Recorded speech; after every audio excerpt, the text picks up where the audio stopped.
Today, magluluto ako ng pinakbet. Ayan. Isa sa mga favorite kong lutuin.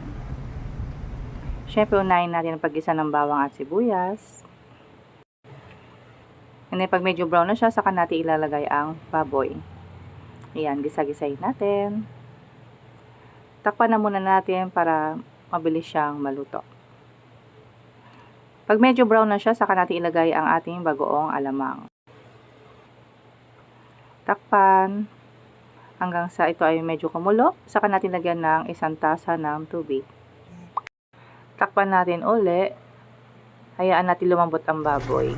Pag malambot na siya, saka natin ilalagay ang mga gulay tulad ng kalabasa, ampalaya, sitaw, talong,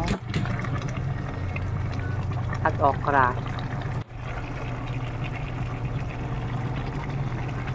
And nilagay na natin ang siling green. So, hayaan natin siyang kumulo.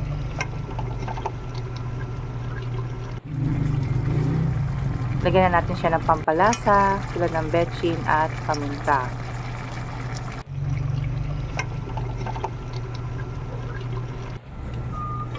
Ayan, luto na siya.